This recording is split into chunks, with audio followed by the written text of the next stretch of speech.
Hey, this is your boy Jay Steve from the Soul Fresh Podcast. And before we get started, make sure you go to YouTube, smash that subscribe button, and hit that notification bell. Now that that's out the way, let's get it. All right, welcome back to the Soul Fresh Podcast. I'm your host, BK. And I'm your host, Jay Steve. Jay Steve, what's going on, man? Hey, man, today we have a special guest coming on. We're going to be talking about doulas. Doulas. I love saying that word, doulas. It is kind of a cool name. It is. A lot of people really don't know what a doula really is, but we're gonna break it down. We have somebody on here today that's gonna put it all out there for us. Yeah, so what's been going on in your everyday life? What you watching? To tell you the truth, literally what I'm watching right now is I'm a nerd. I'm a geek. People do know this. I stay on, Superman and Lois is currently my favorite show because it's back. Don't do that. Don't. A lot of people love Superman. Don't worry about that. But I just never got into it. Besides that, nothing really is sparking my interest. I tried to start that new show on Netflix called The Woman Who Lives in the House Across the Street from the Girl in the Window. That's the name of the show? That's the literal name of the show. And I tried to get through the first 2 episodes, and people probably already trying to watch it. Hey, I know it's on Netflix. That don't mean everything that comes on Netflix is entertaining. I fell asleep on episode 3 3 times. Blackish is back. I'm watching that Blackish. Final episode, final season. Yeah. Unfortunately, Tracy Ellis Ross was just on Hot Ones the other day doing the Hot Wing Challenge. I saw that. Sad to see that show go. And I kind of was asking myself the other day. I didn't want to Google it or anything. Blackish. This is season 8. How many seasons was it of the Cosby Show? I think about 8. Yeah, I'm thinking that's. So I was wondering if it made because Cosby Show was still considered the longest running. Yeah. Right, black sitcom. I don't know. Right. But all right, so we got a great topic that we're going to be talking about today, which is doula, and we're going to get somebody to come on here and kind of differentiate the difference between like doula. A lot of people get doula and midwife mixed up, and do a little bit of history on doula if we can. And so, and also one of the main things that we're going to be talking about is the mortality rate with childbirth. So the reason why we picked this conversation to have, one, I know the woman that we're going to be interviewing. I know her very well. So, and she's very, very intelligent, very smart. So she's going to come on and break it down on how necessary it is, because me personally, I know like 3 women that have died in childbirth. Yes. And then when you start thinking about the numbers, you don't really think about especially with black and brown women and on the high mortality rate that we're dying after childbirth. On the rise. And it just keeps going up. Right. And so we're going to get into some other things, which about lactation and and we got a bunch of good questions like, what's necessary, breast milk or formula and what's necessary. But we're going to get her to explain the importance of the doula and also to just be specific, she's a postpartum doula. So that process of how important it is to have that support after childbirth. And so I think it's real important that we get on here and talk about it. And that's one of the things that we're trying to do as a Soul Fresh podcast. That's kind of our mission, is really just to inform the community, to educate, to be transparent, to speak truth to power. So we got a guest on, and her name is Patricia Prime. She is the owner of Prime Baby Time Consultant. And let's go ahead and bring her on. Patricia Prime. Welcome. Thank you. Nice to be here. How you doing? I'm good. How are you? I'm good. So tell us a little bit about yourself. So my name is Patricia Prime, and I am a registered nurse. I've been a registered nurse for almost 30 years. I am recently an internationally board certified lactation consultant. Okay. I'm a certified postpartum doula. I'm also a child passenger safety technician and a trained new parent educator. Okay, trained new parent educator. Yeah, I was joking with her off mic. She was. I said, man, smarty. I said she got all the letters with the classification. She's a RN, IB, CLT, CPD, CPST, and she's about to get that MBA. Yeah. Shout out to Sisters in Power. Yeah, Alphabet Sisters in the building. Yeah, she doing her thing, So With my old self. Hey, they say long as you're alive, you're still growing and learning. all right, so let's talk about the I guess the beginning on the word doula. So I did some quick research, and you correct me if I'm wrong, but I see where technically I guess it's a Greek term and was originated in the Greek and it meant slave, and it was also often the most important slave on the plantation. Right. Was the doula. Mm-hmm. But then I saw in Swahili it means mother of child. Of child, yep. And so, but let's go ahead and first start off, before you tell us why you became a doula and what is a doula, let's talk about what is that misconception is. What's the difference between doula and midwife? Okay, so a doula is a support person. We are there to support that mom either during the delivery process or the postpartum process. We're there for that mom to make sure that she's comfortable, that she has everything that she needs to concentrate on healing for herself and for her baby.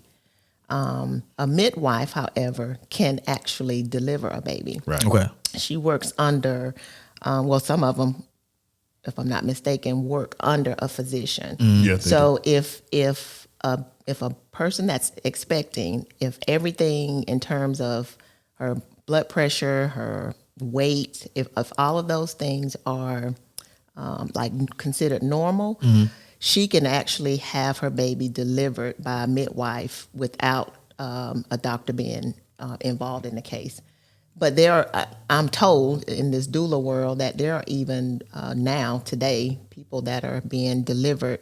People are delivering children at home by a midwife. Right. Now today. Right. Yeah, and in my situation, that's what we had. We had a midwife the first time, but I know my wife also wanted a doula, and that's when I first kind of started to understand what a doula was, and I guess that's that person that you're going over your breathing and I guess setting the atmosphere of a peaceful entrance, and I guess also encouraging certain medicines not to be used, right? Right. Exactly. Yeah, because I guess you want to promote a natural birth, right? And see, I was thinking back in slave time, when the woman that was responsible for birthing all the babies, that was the midwife. But wouldn't it also doulas, that term go back to then as well? It does, Brian, and I probably don't know a whole lot about that. It does, and maybe the term doula was not used at that time. But when my mom was young or having children, you were only expected to be delivered. Your children were only expected to be delivered from a midwife. We didn't go to the hospitals or doctor's office or things like that. We were being seen by a midwife within the neighborhood. So, but even when the midwife would deliver the baby, they would still come back and check in on that mom to make sure that she was doing well. Plus, it was a village. I can just remember times when the mom delivered a baby, midwife delivered a baby, sisters, aunts, grandmas would come in and they would swoop up, just swoop in and kind of take care of that mom and take care of that baby. Right.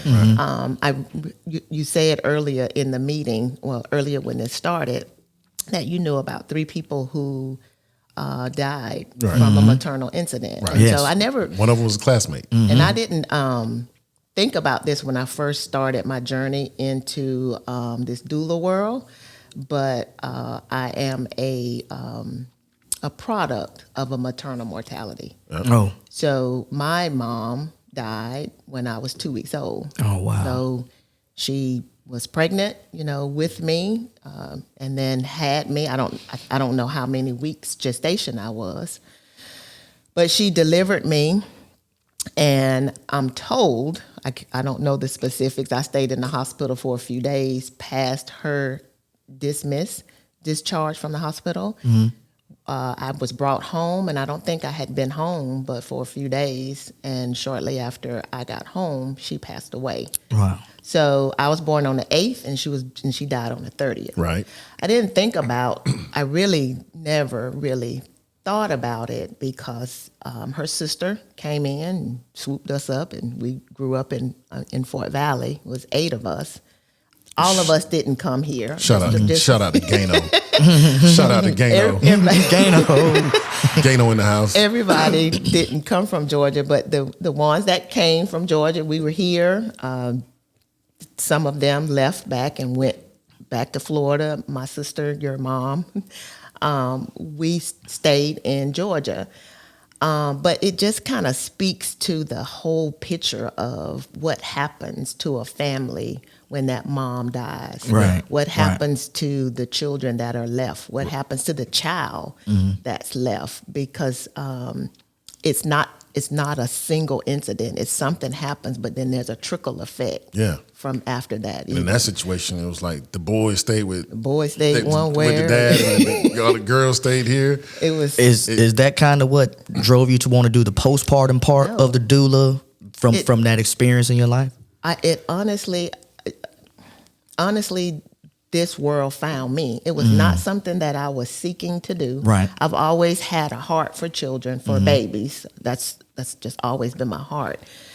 But what started this entire roller coaster of events was a lady from my church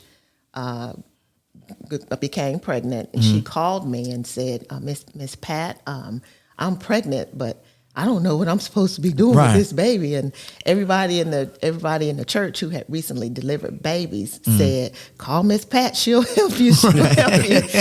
And she said to me, do you charge for this? Can I hire you? Can you help me? And the word doula, I had no idea of the word doula, never. And so I was like, well, her name was Cassandra. I was like, well, Cassandra, we can talk, but I don't charge for this. Because I would swoop in if a mom got pregnant. She knew I was coming. Right. She had the baby. I was knocking on the door with some food. I would either call and say, what would you like from Chick-fil-A? It wasn't a choice. Like, it wasn't, can I bring some Chick-fil-A over? It was, I'm on the way. Which salad do you like from Chick-fil-A?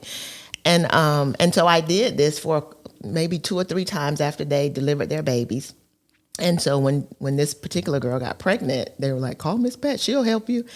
And so that's how it started. Okay. So I literally went on Google and I started typing in helping moms after delivering a baby. And they just started typing in stuff. And Kappa, which is the organization I certified through, popped up.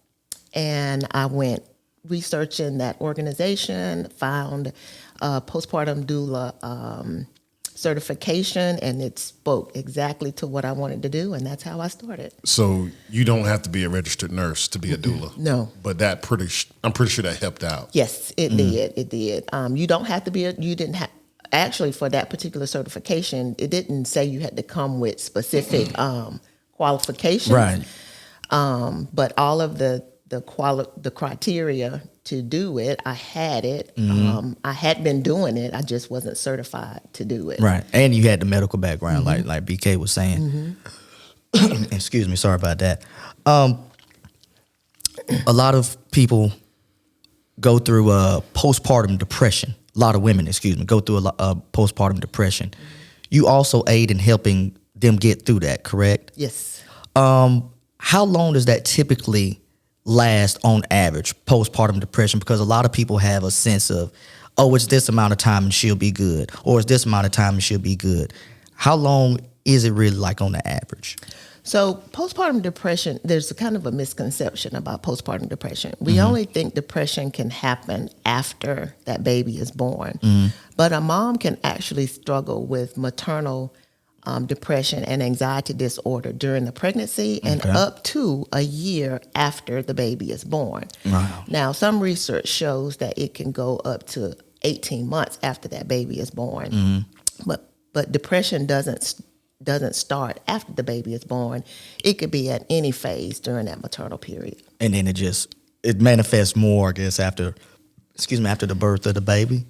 Not necessarily. It's just when it's not been treated. Okay. So if a mom had, if a mom developed depression or anxiety disorder during the pregnancy and it's not treated, it can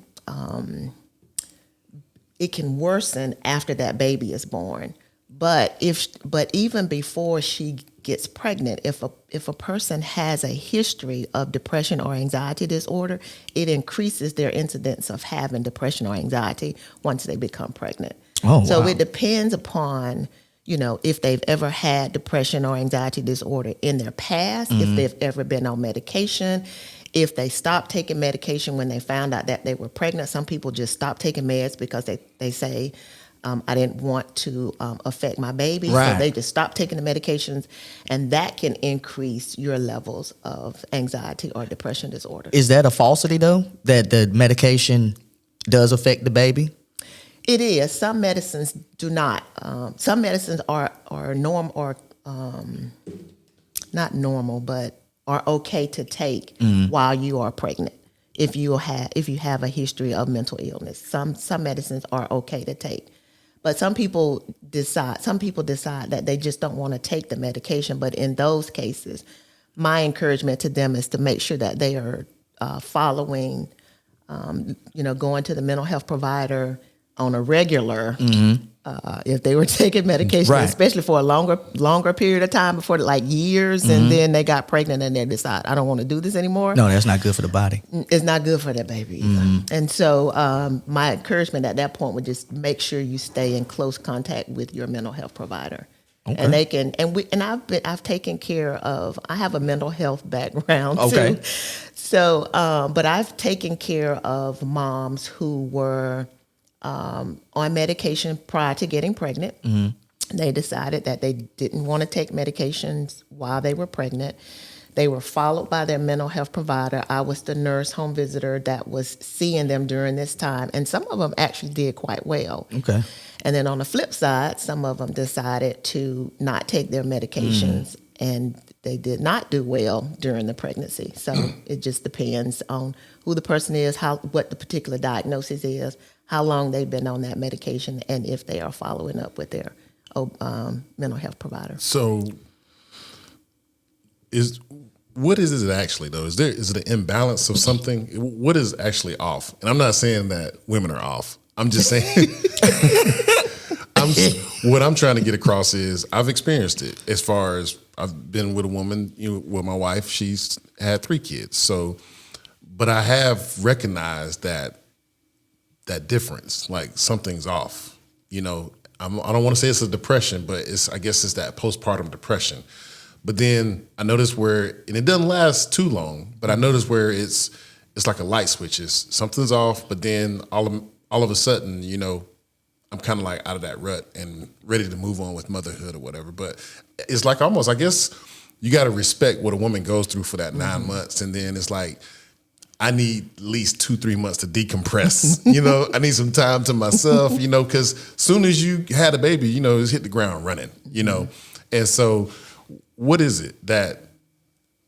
postpartum depression? I know we just had this conversation, but is it an imbalance or something? Like, how do you, why don't you, like, I think we just talked about it. It should be the happiest moment of your life. You just had a baby and it's like, but I'm sad, so what is it? Brian, it's an imbalance of the hormones. It's hormonal. So can you think back to when your wife, girlfriend first got pregnant? She glowed, her face was pretty, acne cleared up if she had any, breasts got larger. And then, the baby is born. So before she got pregnant, all of that wasn't going on. But soon as she got pregnant, all of those physical things began to change. Mm-hmm. Well, in order for those physical things to change, there has to be some type of activity going on the inside, increased oxytocin, progesterone levels, estrogen levels. All of these things are increasing or decreasing depending on where she is in the pregnancy. Well, that takes 9 months. We got to make sure that this baby is safe. That's the body does what it needs to do to keep this baby safe, to keep this baby thriving till she delivers. Once she delivers, now all of those hormones have to go back into place. Mm-hmm. And sometimes it does it very, very slow. It does it really, really quick. And because it's an imbalance there, that's what causes our moms to either become really, really sad, even though they're happy. You know, they could be smiling, but tears are rolling down their face. It's just a hormonal imbalance. Yeah. That's normal. I've seen it. But I'm like, I'm scared. It's a hormonal imbalance, but sometimes it's a misconception that we think, oh, that's just normal. She'll get over it. And sometimes they don't get over it. Right. One of the things that moms really, really struggle with after delivering a baby is sleep. And it's not just her. Everybody in the household is dealing with sleep because this baby won't go to sleep. But for a mom not getting sleep, it can look psychotic in her because she's not getting sleep. That's one of my passions is making sure that mom gets the rest that she needs, gets the food that she needs, get the support that she needs. So all she has to do is focus on healing and taking care of her baby. We have gotten away from that. I think now the what proves you to be a good mom is that the quicker you can get up and back into your jeans that were 2 times too small before you got pregnant, like the quicker you can get back into those jeans and post a video that you're shopping somewhere, like that's, oh my gosh, she's doing really, really good. That is such a lie. Yeah, that's what I was going to ask you, Ashley. I was because that was one of the things I saw during my research. It's a lot of women go through this postpartum depression and stuff also because they want that pre-pregnancy body back so bad. They want that body just to snap back, as they say. They snap back. And when it doesn't happen, a lot of them get depressed. They get depressed. It's like, oh my God, I'm never going to be a size 7 again. I mean, I'm sorry if size 7 sounded big, but that's not big. I wouldn't touch that. That's normal. Everybody can't be a size 5 or I don't know. 1 through 5. I'm just saying I don't know nothing about the numbers. Clothes, I just you don't buy clothes. I stay away from the numbers. I don't know nothing about the numbers. You have to know about the numbers because if you come home with a size 21 and she's a 16 to 18, I'm just saying you're in trouble. That's why you got to learn. You got to learn how to move. I buy gift cards. And also, if you're out there wondering, please go ahead and chime in the comments, because if you're wondering, like, why are we talking about this? But like I say, we're trying to educate and inform, and that's why we got a professional here to actually talk about a discussion that is needed in our communities and in our in countrywide, but especially not to leave anybody out, but especially for Black and brown women. So, did you have a question for that? Well, the problem is that's happening. What we've seen lately is the rise in deaths postpartum or after birth in the Black and brown community on the rise, and suicides as well. And not just in new mothers, but it's also other people in the community, but really new mothers, Black and brown new mothers. It's really ramped up over the last few years. And like we said, we know people that have had it as well. And one, I believe she had, and don't quote me on, I believe one, she had a heart attack, probably high blood pressure. Second one was a stroke, which we relate to that one because I believe that's what Eloise, she died of a stroke. So, and the other one was, don't know what it was. She just died. Had the baby, died like 3 days later. But I'm pretty sure suicide rate is very high. So what is it about Black and brown women, and specifically African American women, that our numbers are high? I understand. I think I read maybe like 400 per 100,000 people in the U.S. are dying after childbirth, mortality rate. So, how do we get to those numbers? Why are we here? So, Brian, that's a good question. I'm on the medical ministry at my church, and we were discussing how to start back having church post-COVID. And so we were looking over some stats, and so the stats show, Black African American people are 2 to 3 times more likely to die from a COVID incident, more so than their white counterparts. Yeah. And if you look at a lot of illnesses, we are 2 to 3 times more likely To die of everything. whatever. And I don't know if it's because of our culture in terms of we have higher rates of diabetes, high blood pressure, illnesses like that put us at a rate where we are higher in other categories. Because we're already high risk. Because we're already at risk. So these things are not identified during appointments? So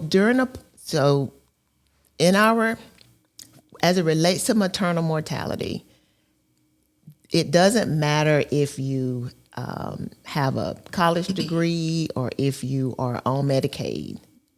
It doesn't matter if it's a husband and a wife or just a single mom. For whatever the reasons are, African American women are 2 to 3 times more likely to die from a maternal incident than their white counterparts.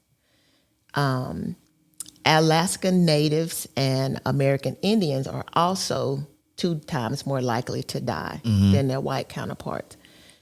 For us in this community, the Latinos, they are round about the same as the white counterparts. I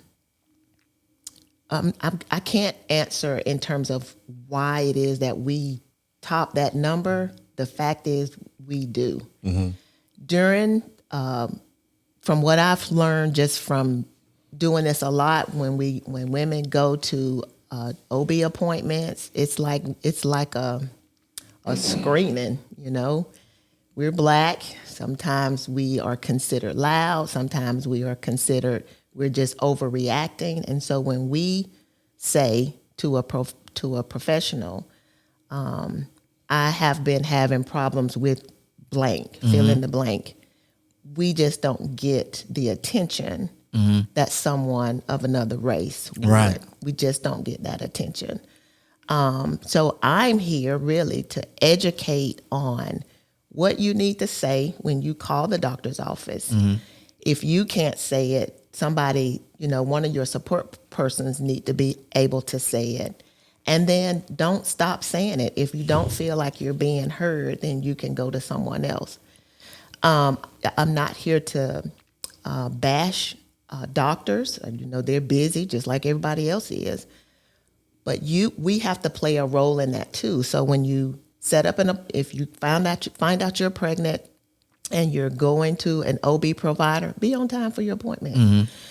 Let your personality show every time you go to your appointments, because sometimes the front desk people, the secretaries, the people who are checking you in, they can start saying, Miss Prime is acting a little weird today. Normally when she comes in, she's always upbeat. She's always blah, blah, blah, blah, blah. But if you go in with an attitude one day and show up late one day, like if you're not consistent, people just, for us, they just don't take us seriously. Right. So I feel like we have a responsibility to make sure that we are heard. But when you feel like you're not being heard, you don't have to stay there. You can go somewhere else. That's true too. You can go somewhere else. And Did that answer your question? Yeah. yeah, I mean that answered a lot of the question, and I have a friend that she's a supervisor. So someone on her job had just had a baby, came back from work complaining about a headache. But because she and I had gone over a PowerPoint presentation, she was helping me do a PowerPoint. She knew some of the things to look out for after you delivered a baby. Right. So when this mom showed up complaining of a headache, she's been having this headache for the last 2 months, can't get rid of it. Instead of her being a supervisor saying, well, you need to go do your work, she knew she just had a baby. Maybe she need to go back to her doctor. So she actually had a conversation with her. Have you spoken to your doctor about this headache? And then she called me to see if there was something that she had missed. That's why I feel like I don't just support that mama that's pregnant. I support dad.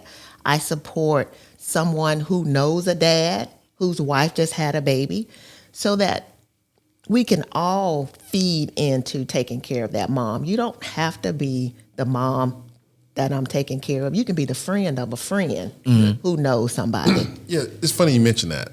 I never thought about it like that, because technically, when you're pregnant, you're going to your appointments. The doctor's checking your body. Then once you have the baby, you're really just taking your baby to his or her appointments. But the mom's not going to the doctor anymore, which kind of should be normalized, right? Like, it should both be. of y'all should be getting checkups for like the first year. You should be. That makes sense. I didn't think about that until you put it in, a different perspective. That after the mom has the baby, like, no more appointments for her. No more appointments. And all kind of stuff could be going on after the body's been through that type of, I get positive trauma. I don't want to call it trauma, but well, it's kind of like an experience. Right. We just had a guest on who broke down what happens to a mother during that whole process of giving birth and during the whole pregnancy. You're literally creating a whole nother body. You're creating life. From the body, and it takes so much from you. And a lot of times, I think that's what happens with the postpartum. A woman's just drained. Period. I mean, just all the stuff that was positively going on has just been wiped out.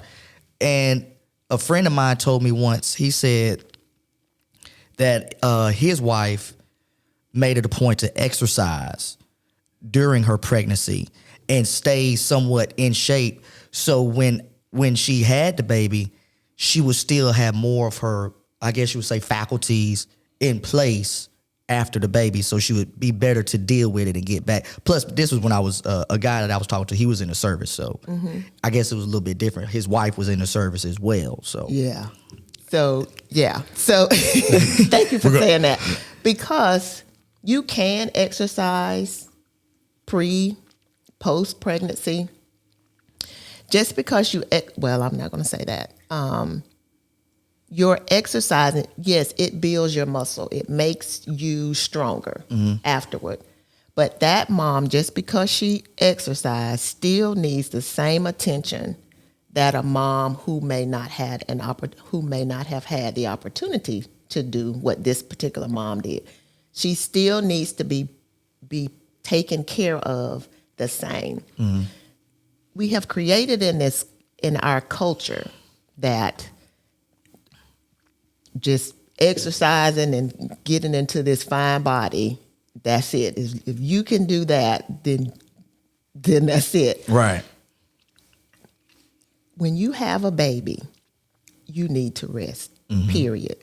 We don't think about it. Long time ago, 6 weeks, you couldn't come outside, you couldn't wash your hair, you couldn't wear high heel shoes.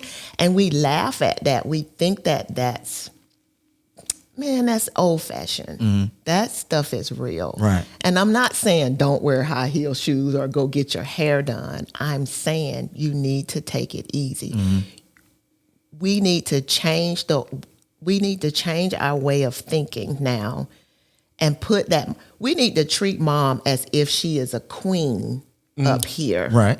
We literally need to treat her, and she shouldn't have to lift a finger, right, other than picking up her baby. But we've gotten away from that. Right. For at least 6 weeks. We want that or more. We need to get away from. You made it. You better take care of it. Right. We have to get away, even if it's a teenager, even if it's. And I know that's. I know. I come with no judgment. When I go into a home, I take no judgment. And I know that person that had a baby comes with a history. And everybody in the house is like, she laid down there and got it. She better take care of it. Take care of it. Right. But my thing is, why can't we take care of her for these few weeks, help her to live, instead of her pushing through in it and die. And now Right. we've got to plan a funeral and take care of the baby that's left. That's all I'm saying. We really have to kind of change our mindsets and spend a little time taking care of that mom just till she feels a little bit better. And then, kind of help transition her back into that role of where she was before. And is that mortality rate a little bit higher, I guess you would say, in the younger ages of women that are having births like that? Because a lot of people just say, well, she laid down, so she can deal with it. I don't know the number specifically in terms of how they're broken up. I can get it for you. CDC.com. They have a mortality surveillance review chart there. Okay. I've looked at it a lot. But I can't really say that it's from that. So maternal mortality is not just something that happens after you had a baby. Maternal mortality can happen anytime that mom is given a positive pregnancy test. From that point, when it's known that she's pregnant, up until 1 year after that baby is born is considered a maternal mortality. Okay. Did something happen from a maternal standpoint that caused that mom to die? So for us, well, not just for us, but for women in general, when you get pregnant, your heart rate goes up, your blood pressure goes up. Like, those are just standard things that happen. If you had a history of high blood pressure before you got pregnant, so now those numbers have increased. But sometimes a person didn't have high blood pressure at all during before she got pregnant. It's when she got pregnant, she developed high blood pressure. We call those issues. Those are morbidity rates. So the maternal process is contributing to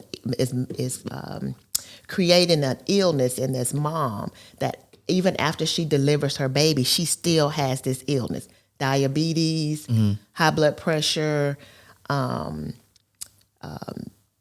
just things that can contribute to her being sick after the pregnancy is complete. Okay, Right. So now she's had this baby, but now she's struggling with high blood pressure. She didn't have high blood pressure before she got pregnant. Now she's on medication. So that's another thing that's contributing to this mortality rate. Some of our women die because their blood pressure got so high that they were not able to get that pressure down. Right. So it's a high maternal mortality rate and morbidity rate in terms of us holding on to these illnesses. But isn't that being monitored, though? I mean, isn't somebody supposed to be there that whole time and say, okay, you're going through your pregnancy, your levels are this, and we want to keep them here, but then they'll see the spike, but why do they just kind of like back off? And I know that that's what you're there for, to help them with that transition to keep, going forward, to live and have a prosperous life with their new baby. But why are they dropping the ball, the medical professionals or whatnot? So I won't put it all on the medical professionals, but I will say Medicaid is one of these insurances that a lot of moms can get or will get when they're pregnant, especially if they don't have insurance. If you don't have insurance, for our area, if you don't have insurance, you can go and apply for right from the start Medicaid. They usually will 99% of the times insure you because you're pregnant. Right. And then once the baby is born, the baby will be enrolled into Medicaid. So that child will have insurance too. But the issue with Medicaid is it's only going to cover the pregnancy. So so when she delivers the baby, she has one more appointment left with that Medicaid, which is within 6 weeks, right? Because after 2 months of having the baby, that insurance is discontinued. So if it was discovered during the pregnancy that she had high blood pressure, diabetes, had some bleeding issues going on, and she was on Medicaid, 2 months after she has the baby, she doesn't have any more insurance. So yes, it could have been picked up that she had that, and she probably was told by her OB provider to follow up with your primary. If you don't have insurance, I'm not going back. That's just the bottom line. Pretty much. I'm not going back. Yeah. And so because they don't have any insurance, Right. they don't have anywhere to go. But another one of my goals is to get it out there that there are places that you can go and be treated. Right. You know, there's right here in Warner Robins, we have the First Choice Primary Care. I'm not saying that they take it. Well, I'm not for sure the criteria of the people that they take, but I am aware of them taking you if you don't have insurance. You do have to complete a financial work statement. There's a form you have to fill out, but they will take you there.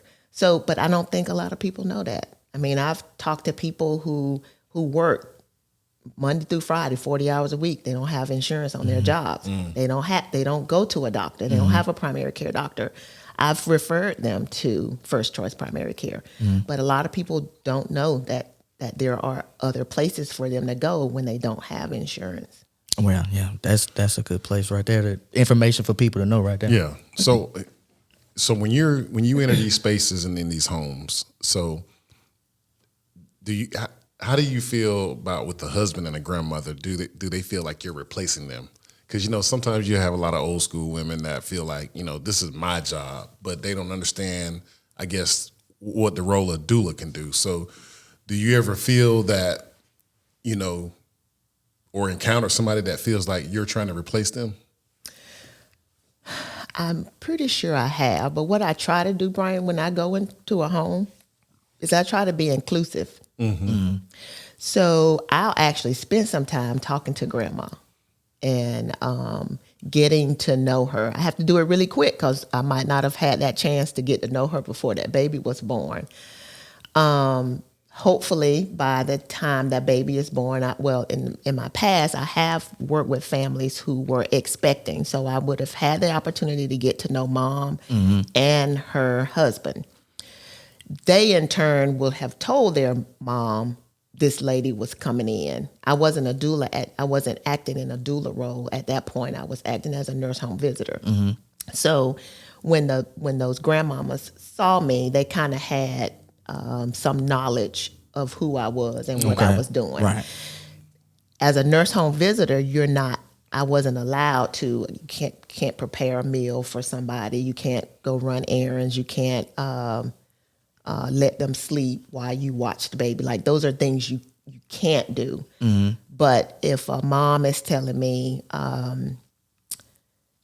they wanted me to just let the baby cry last night, they kept telling me to put the baby down, and my mom kept telling me that I was going to spoil the baby. Yeah. Then those are conversations.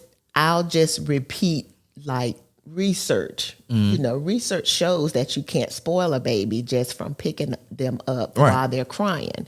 When your baby is crying, your baby just got here. Your baby is crying, so what you're doing is responding to the baby's cry. Every time you do that, you're building trust. You're building a trusting relationship between you and that baby. He cries, you respond. He cries, you respond. You're building that trust. There's nothing wrong with you doing that for these first 3 months. At the 4th month, me and you will have another conversation. So I'm saying that in front of the whole family, so that it's not that I'm dismissing what you're saying. I'm telling you what's happening while you're doing that. This is what's happening with that baby when you respond. But at 4 months, you and I are going to have another conversation, because at that point, your baby would have learned that when I cry, my mama's going to respond. When I know my mama's going to come, because every time I cry, she responds. But now at 4 months, we got an older baby. We have learned that baby. We know what these cries are for. We know what time the baby eats. We know what they act like when it's time for their diaper. Like, we know, so you don't have to respond as quickly now. Right. So that's how I kind of communicate with a family when I'm in a home. I try not to just, she don't know what she's talking about. No, I don't do that. Try to teach them the patterns. I include them. You're right, Grandma. You are so right. That's what we used to do. But now research is showing us blah, blah, blah, blah, blah, blah, blah. That's what I was going to ask you too. Is the community factor, like you mentioned earlier, how everybody used to come over back when you were coming up, the mama, the grandmama, the aunties, and just basically anybody in the community coming to help out. Is it still like that today? Not even remotely at all. And with COVID happening, it's worse. Right. Yeah. Right. So how has I didn't think about that when I was asking Mom, doing research, thinking about questions. How much has COVID, you think, affected a lot of these mortality rates and these births and stuff, because maybe people aren't getting the same type of help and assistance that they were getting because so many people aren't coming around? I think it's kind of made it all the more. I knew they weren't listening to them. I don't know what they did to my baby when she went in there, because everybody can't go into the hospital now. And so I knew they weren't listening to my baby in the first place. It's so important to establish a relationship with your provider. I don't want to make it seem like they just completely ignore us. They probably do. But I also feel like we have a part to play in terms of making sure that we have developed a relationship with our provider, making sure our family, my husband, my sister, if I'm not married, my sister, I have to name somebody to be that somebody in this office can talk to if I'm unavailable, or if something is happening with me. I want someone else to speak for me, especially when I'm the only one that can go in that office. Nobody else can go in that office with me. But it's real important that we establish a relationship with our providers, but also ourselves be educated and feel comfortable saying, you know what, I ain't got to take this.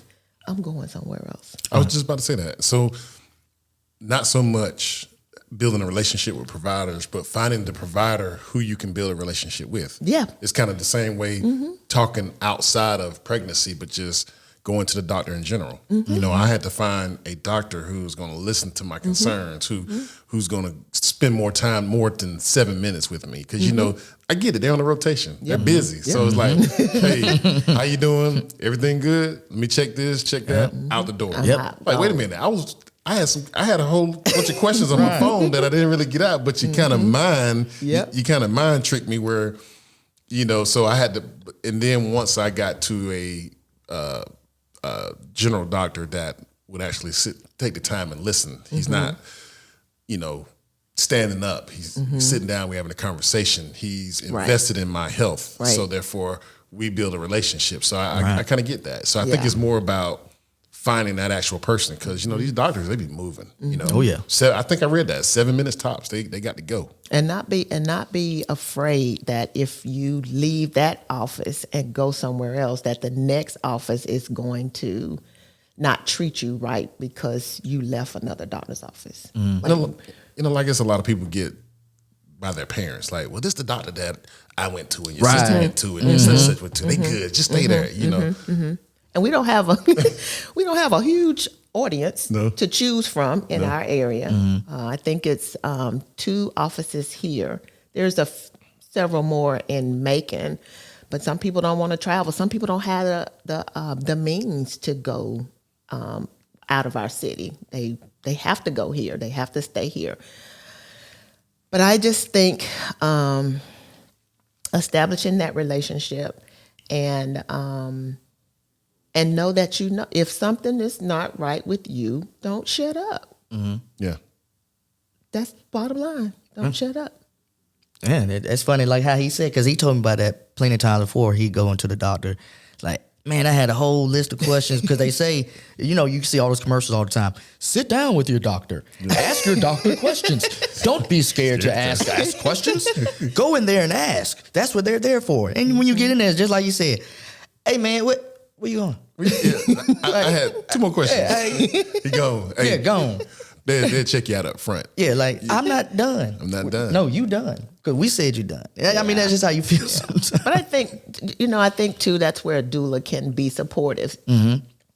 If you hire your labor doula or your postpartum doula during the pregnancy, a lot of the questions that you have, we can answer those questions.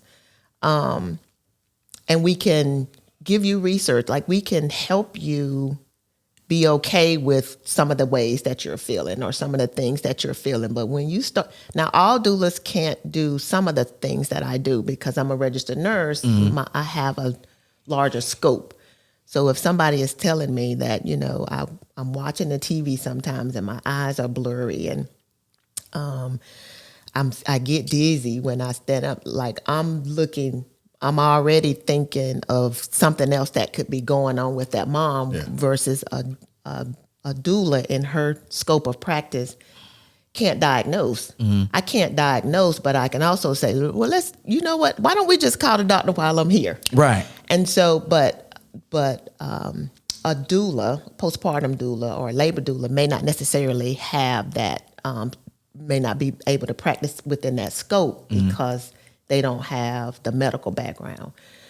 But if there are things happening with you during the pregnancy and you have hired a doula, before you deliver that baby, a lot of the questions or concerns that you have, you can go through those lists, you can go through those questions with us, and we can start saying, okay, now when you go back, this is what you need to say. Or when you go back, you really need to make sure you report this. Or why don't you call them while I'm here and I'll give you stuff. I'll tell you what to say in the background, that kind of stuff. But yeah, you got to be willing or have the ability to have that conversation with your physician. Okay. Yeah. So quick question. So let's go ahead and change the conversation and move on to something else that seems like it's always the debate. And also, just like everything else in this country, it creates a divide. So let's talk about that whole breast milk and formula. I mean, some women who breastfeed kind of like, I don't know, might get a little shady with other people who like, you feeding your baby formula? Like, wrong shit. And so is there a misconception? Is there a right or wrong? Does it matter? And I get it.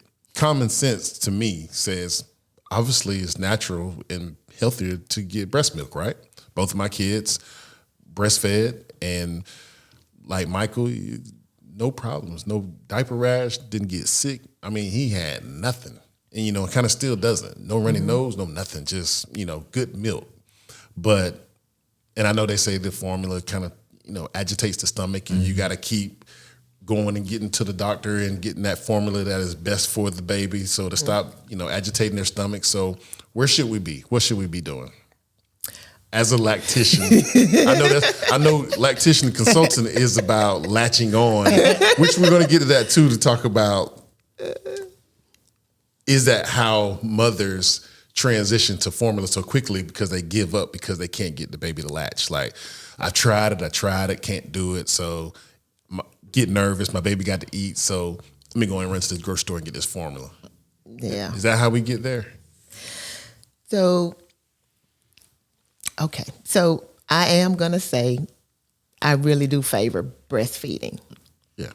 But in my role, I support both. The misconception, too, is bottle feeding is easier, or bottle feeding is not like breastfeeding. You can still, feeding is feeding. You can still use the time that you're feeding your baby from a bottle. You can still bond with that baby. You can still interact with that baby. And actually, bottle feeding is supposed to take just as long as breastfeeding, but it's not. You put the milk in the bottle, you turn it, you diagonally turn it, the baby's finished in 2 minutes. No, we're not feeding our babies properly. That actually increases obesity in our children. we don't take advantage of the time that we have with that baby when we're bottle feeding, because it's like so not natural. Is that because of the fast delivery, the obesity part, because the baby's getting that milk so much faster than he would if he was just breastfeeding? Not necessarily so much faster, but a lot of times when the way that you're feeding the baby, the milk just kind of it just automatically just drops in the baby's mouth, and so if a baby finishes an entire bottle, like a 2-ounce bottle, even 2 days old, which I've seen it done, we think, oh, that baby was starving. But a lot of times it's because the milk is just dropping in the back of their throat and they got to swallow. If I don't swallow, I'm going to drown. So I'm going to keep swallowing. So it appears that the baby is hungry, but they're really just trying to stay alive. And then in the mamas and the older, that baby can eat. That baby was about to die. Yeah. And so that baby was fighting for his life. Fighting for his life. Like, let me open up my throat. Golly. And so what happens is the stomach is a muscle. And so the volume of milk that early stretches the stomach. When we were born, our stomachs are small. The colostrum is small. It's actually measured in teaspoons. The colostrum is that's the first milk that comes out, which is black, right? No, baby, that's meconium. Oh, that's it. Hey, we try here. See, that's what we got here to break it down. I knew it was something. So colostrum is the first milk. It's very thick and it's very, very rich in sugar, and our babies need that for brain development. So human milk, we make human milk that's good for them at that phase. Right. So when they're first born, we don't come out and got to figure out how to stand up like an animal. We come out, we got to figure out how to use our intellect. So that colostrum is full of sugar. Very sweet. Very, very thick, and it's in small amounts. The size of the baby's stomach is about the size of a cherry. And that's what I think, going through my experience with my wife or whatever, which is neat about the whole birth and motherhood and how it's just automatically designed. Like, it's only going to give the baby what it needs, right? What they need. So the colostrum, the baby comes to the breast, they suck. The first time they suck, like right after delivery, they do really, really good. They're just awake and they're high. You got a really, really good suck. Maybe the second time you might get another good latching session, but then they go to sleep. And so those first 24 hours, we have a really sleepy baby. That's normal.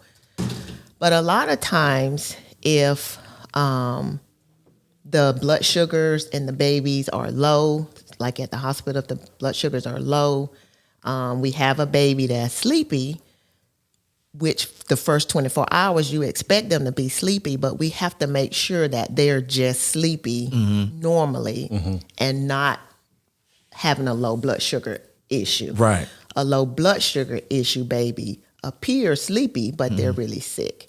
So those babies, we either have to help mom do some hand expression or pumping.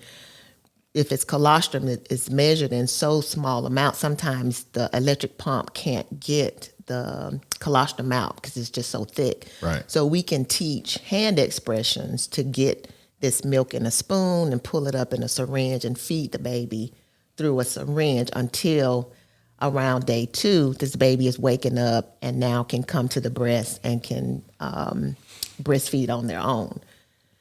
But I'm not knocking bottle feeding. You can still bottle feed. You can still. What I'm saying is, if a mom chooses to breast or to bottle feed, as a postpartum doula, I can still support that mom. And what I would be teaching that mom with the bottle feeding, a few things. One, making sure that you are preparing the milk correctly. Right. I bet you a lot of people don't realize when you are preparing powdered formula that the water has to be at a certain temperature to kill the bacteria in that powder, because the powder is not a sterile product. And I see people all the time taking a bottle of water, pouring it in a bottle, and scooping they either already have the milk, the powder measured out in this little container, and they pour it in the bottle and they shake it up. And that's not sterile. Like this ain't a health shake. Yeah, they're supposed to warm it up. Yeah, the water is supposed to be hot. And then you mix it up and it kills the bacteria that is in the powder. But we don't know that. So that's a lesson by itself to teach that mom how to prepare her formula. The other one would be not to cheat the baby. You know, those scoops are in there for a reason. I thought it was just common knowledge for most people to know that you're supposed to warm up that milk. A long time ago, the milk, we would warm it up. But we've gotten such that the water is room temperature water. So we don't necessarily have to warm up room temperature water. You just put the powder in there and mix it up. It's not cold. It's not really hot. The baby takes it. Yeah. So it's just education. Right. And things that have been made to be convenient for us, it's really making us sick. Right. And that's usually what the problem is. And so we have babies that have diarrhea. We have babies that are throwing up. And then if you don't know, you go to the doctor, and then they're changing or you're calling your doctor, and they're changing the formula within a week. Like, you just started this baby on the formula Monday, and then Thursday you're saying switch them to such and such. You're messing up the flora of that baby's intestines. So just because you change the formula doesn't mean that the baby's going to get, right, because they're still not warming that up either. It's not that they're warming it up. It's just that you've changed the formula. Now you're introducing another formula, pH balance, and that's messing with that baby's gut. So now the gut's got to go, okay, we got to learn how to digest this. Right. So they still can have diarrhea. You need to give at least a week or two before you start changing formulas around. So it's just, there's a lot to learn in terms of bottle feeding. It's not just, I'm just going to give my baby this bottle and we're going to call it a day. Okay? I understand. Like ready to feed, the bottles that they give you in the hospital. Oh, yeah. That's okay. That's a sterile container. But a powder, that's not sterile. So the ready to feeds, which could be like, it's just sitting over there in the box, it's room temperature. You can give that to the baby. But if you're taking a room temperature bottle of water and you're putting powder in it, that's not sterile. Right, you need to warm that up. That needs to be hot. So before we're getting close to the end of the podcast, so one last question. And so we're here, got a mother, just had a baby. What do your services look like? How do you offer emotional support to that mother? What does that look like? Okay, so emotional support would be just acknowledging her and allowing her to share her birth experience.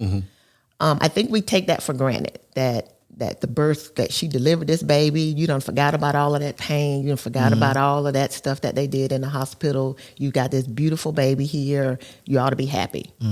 Well, I allow the woman to express to me how she felt delivery went. Let's talk about that. So what happened, when you went into labor? What was that like? What was labor like at the hospital? What was the delivery like? Do you know that some people have issues with the sex of the child that they had? Sometimes people were thinking that they thought they had a little boy. Right. But then they had a little girl. That's trauma for some people. Some people thought that they were going to have a vaginal delivery, but they had a C-section. That's trauma. Right. And so just allowing that mom to discuss with me or share with me her interpretation of how labor went is one way that I provide emotional support. And then validating her. I've had people to tell me they feel like they were less of a mom, or that their body failed them, or that they failed their child for allowing X, Y, and Z to happen while they were at the hospital. But then I acknowledge that and encourage them to feel what they feel. Like you have a right to feel what you feel. Feel that pain. Allow that pain to move you to the next place, but don't feel like you got to rush through it. If you want to cry right now, then you cry. If you want to get mad right now, then that's what you do. You get mad. Right. I don't make them feel like they have to hold that in because they've got this pretty baby here and they should be thankful. I know that they are thankful that they have a pretty baby here, but they are pissed off that they had a C-section. They're pissed off that they felt like they should have said something, but they didn't say anything, and so they kept their mouth closed, and now they feel crap. I wish that I would have said so and so. So let's stay there. So what will you do the next time? If you were to get pregnant again, how will you handle it the next time? That's how you provide emotional support to that, validating what they say, and then helping them to deal with the feelings that they have. Because if we don't, then what happens is they internalize those feelings. Those feelings can have them to begin to think things that may not necessarily be true or real, and then it can in turn affect them or affect their baby or affect the bonding relationship that they have between themselves and that baby. Okay. All right. So I really appreciate you coming on here, giving us this information. Yeah.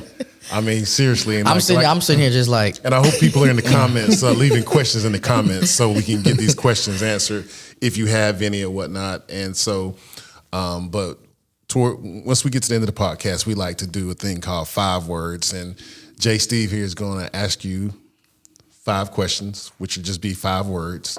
And then you just give one answer. First thing to come in your head. Okay. You need to practice, or you good? No, I think she ready. You ready? All right. Let's run it. 5 words for the day. Doula. Me. Birth. Beautiful. Mother.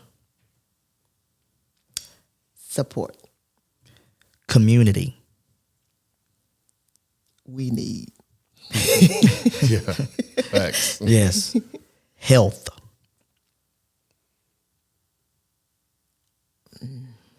Stop me there. A supported mom. Okay. 5 words for the day. 5 words for the day. Give it up for Patricia Prime. Yes. Thank you so much for coming on. Thank you. Thank you. So, one of my favorite people. I sure appreciate you coming on and dropping that knowledge. And I hope we can get you back to talk about some other stuff. She's got some great things coming up. She will be doing a maternal health expo coming up soon here in April. So we're going to get her to come in here and talk about that. And actually, go ahead and plug yourself. So right here, this is your audience. And I want you to go ahead and plug yourself, let people know how to contact you, what services you provide, what they need to do, and also talk a little bit, if you want to, about this Maternal Health Expo and how important it is. Okay, so my name's Patricia Prime. I am owner of Prime Baby Time Consulting, where I am the bridge between the hospital and the home. I provide lactation support, so I can give lactation support to families who are just coming home with the baby. Plus, I can also provide breastfeeding classes prior to you delivering that baby. I'm also a car seat technician, so I can assist with installing that new car seat. Oh, and in April of this year, we will be having a Maternal Health Expo at Rozier Park in Perry, Georgia. It's going to be from 10 to 2. And the goal of this program, the goal of this expo, It's not just to support that maternal mom, but it's to support the village that takes care of this mom. So everybody is invited. If you are an expecting mom, if you are taking care of an expecting mom or a mom that's just delivered a baby, or if you know someone who is expecting or is taking care of someone who just had a baby, you are invited to this expo. We will be providing education and resources to help you be able to take care of yourselves when you go to deliver those babies. We will have some speakers. We will have some wonderful giveaways. I'm looking forward to it. Cannot wait. I'm also looking for sponsorships. So if anyone out there is interested in helping to assist with volunteering or monetary donations, they are welcome. My phone number is 478-951-5301, and my website address is www.pbabytimec.com. And thank you for this time. All right, give it up for her again one more time. Yes, sir. Patricia Prime. Prime, baby time. Prime. All right, so appreciate you listening in, checking us out once again. We're just here to provide information and just really want to, feed our community. This Soul Fresh podcast, feeding you soul food. So we just want you to just stay informed. And also we want to just have these discussions to talk about these issues that are important and some of these issues that are detrimental to our community. So once again, if we haven't reminded you 1,000 times, we're going to keep reminding you 2,000, 3,000 more. Please head to YouTube, hit that subscribe button right there, somewhere at the bottom, right there. Yeah, see where my camera is. Right there at YouTube, hit the subscribe button, like the video, and also set your notifications up and just hit that bell so you can be notified when we drop in new content, whatever. So I'm your host, BK. And I'm your host, J. Steve. Peace. Thank you for checking out another episode of the Soul Fresh Podcast. If you want to catch the audio version, make sure you go to Apple Podcasts or Spotify. And if you want to check out the video version, make sure you head on over to YouTube. And when you get there, hit that like button, smash that subscribe button, and go ahead and turn on that notification bell. And in the meantime, until the next time, keep it 100, be blessed.